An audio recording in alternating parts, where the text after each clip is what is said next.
Hi ETers, another week has passed and so we have some more really great questions, quite challenging questions this week to go through. So I'm going to try and rattle through those as effectively and as quickly as possible. So here we go, first question coming up.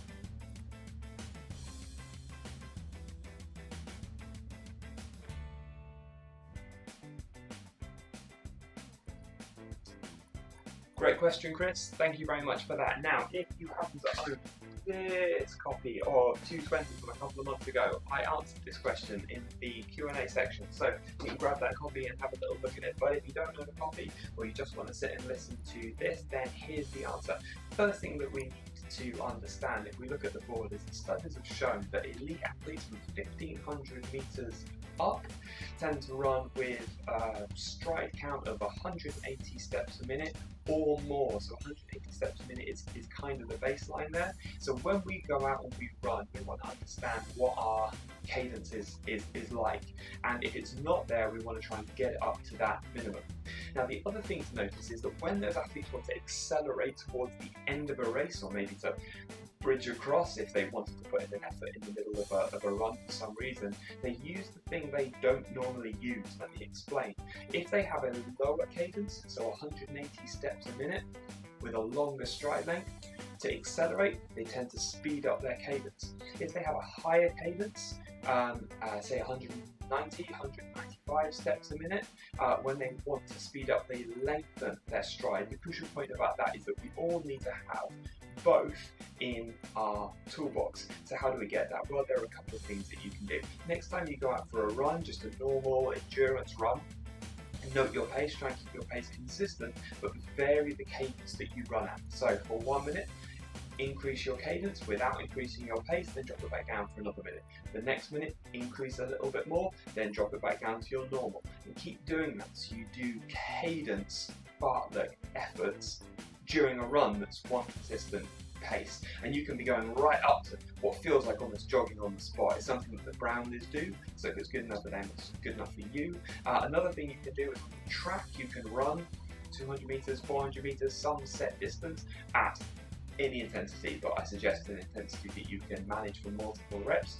You count how many steps you do during that rep or during the minute for a given amount of time, and then you do that same distance with less steps in it. So gradually you work at becoming more and more dynamic, trying to keep the actual pace again exactly the same, so just taking fewer steps for a given effort at a given pace. The third thing that you can do, and this is something that we should probably all do, triathletes don't do anywhere near enough of this work, is strides. And we should be doing these weekly, certainly through the winter and in the build up to competition, where we do 6 to 8 times 20 to 80 meters, and we do those really fast.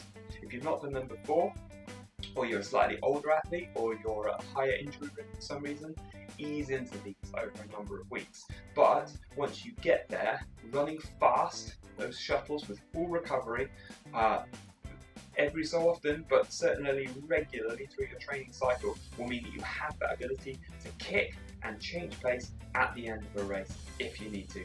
Good question, Chris. Hope that's a good answer. Thank you very much. Next question.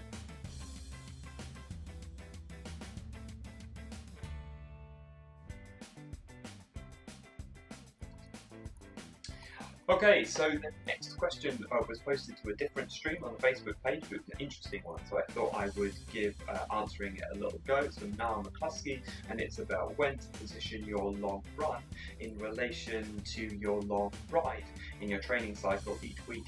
Again, I think there's a couple of things that we need to consider. So we're looking at quality, these specificity, as it says on the board behind. Now, quality of running particularly is really important, and cycling deprograms all of the neuromuscular firing patterns for running, and it means it increases injury risk when it comes to running. It also just makes it feel a lot harder. I think quality is important. It's one of my kind of go-to things as a coach. So I would suggest long runs before long rides, but we also want specificity, and we're triathletes. So if you're training for middle or long course, you want to be able to run off the fatigued legs, off the bike, and train your body to do that. So 10 to 3 weeks out from a major race, when you're really doing the specific work, by all means, do some runs off of a bike, and that will get your body used to that. However, I think that there is a middle way, and that is using bricks. So, how about long run on a Friday, get the quality long run working, long ride on a Saturday, on a Sunday, long ride into run.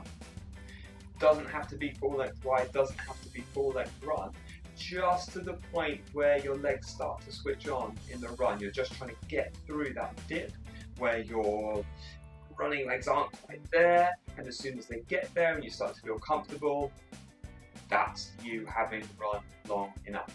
So then I think you take quality and you take specificity in the build-up to an important race for you. That's my answer. There's lots of other ways to do it, but I think that ticks all the boxes. Thank you, good question. Next one.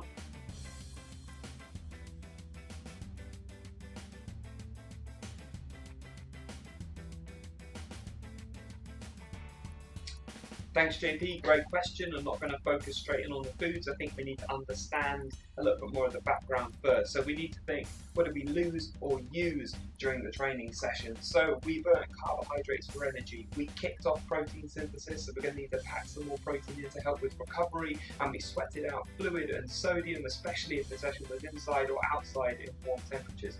We can get carbohydrate from any foods that grow from the ground. We can get protein from animal food sources as well as other plant sources, beans, peas, nuts, legumes, all of that stuff, and we can get sodium effectively just salt. So any salty foods, water from the tap, you should already know that one.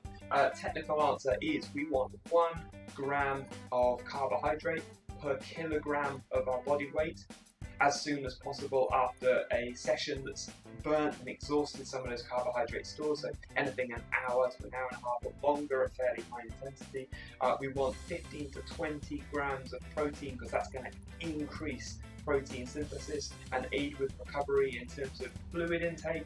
If you sweated quite a lot, you want sodium in your water, and you want to continue to drink as you had done during the session, little and often, 200 mils every 20 minutes until you just feel that you're fully hydrated again. In terms of actual foods that you can eat, anything that gives you those things. Do you know what? Cannabate beans gives you 50 grams of carbohydrate, 15 grams of protein, and some sodium, as well as it being tomato based, so it has some kind of antioxidant stuff going on in there as well, so it can help you recover on a cellular level. So there's a start, but really anything that gives you carbohydrate, protein, and sodium. There are loads of other recovery products out there that will do it. The most important thing is doing it within the window, so making sure that we get those energy sources in nice and quickly after a session. Essentially, the sooner the better. So hope that helps with roughly how to fuel after a session. Thanks JP. Next question.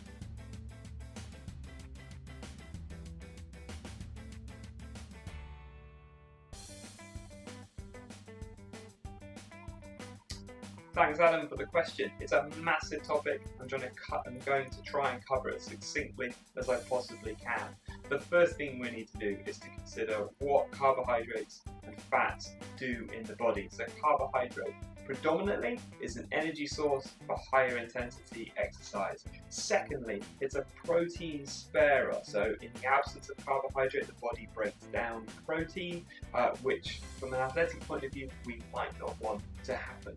Next up, carbohydrate is incredibly important when it comes to effectively burning fat. That's important for this conversation, but it's also important when it comes to diet for weight loss type considerations. Next up, lastly, the fiber is a type of carbohydrate, and we increasingly understand that fiber is absolutely fundamental to our health and well-being over the course of a lifetime.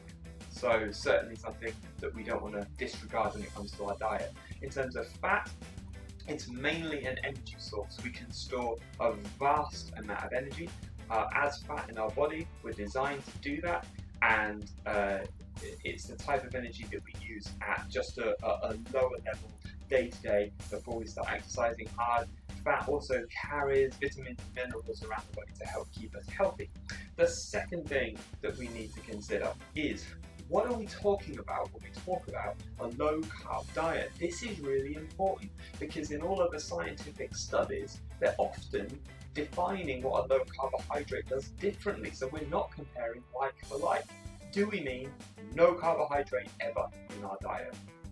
Do we mean no carbohydrates since yesterday? Do we mean no carbohydrate this training session? Or do we mean a limited amount of carbohydrate but consistently so within our diet? We need to define these things before we can work out whether a low carbohydrate diet might be suitable either for general athletic population, triathletes, or you specifically. The next thing that we need to understand, and this is the third of my 3 definitions, it is what kind of low carbohydrate or high fat diet are we talking about? There are lots of different foods that we can eat to achieve either of those goals, and one version of a high fat diet might be more or less healthy than another one, and the same on the carbohydrate side. So we need to consider all of those factors, and those factors are what's behind a lot of the debate and the discussion that you'll find. The thing that drives that, by the way, is social media, because within the scientific kind of arena, there isn't a weight of scientific evidence that suggests that low carbohydrate diets, high fat diets are better for performance.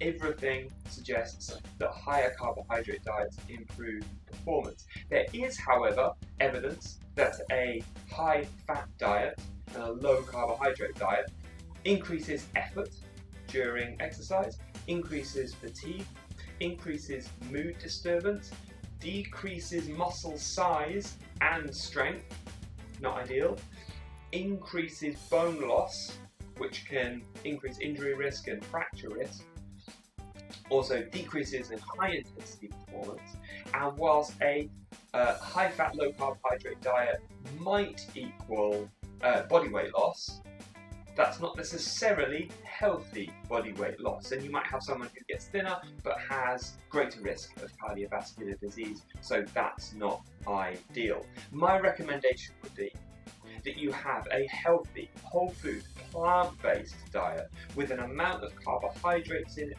that is in line with the amount of high intensity effort and activity that you expend across a week, and adjust that as you need to depending on how much you're training and what you're training for. I hope that is a succinct summary. Thanks everyone for the questions today. Please put more down below in the comments, and we will come back to you next week with more Q&A answers. Thanks very much. Goodbye.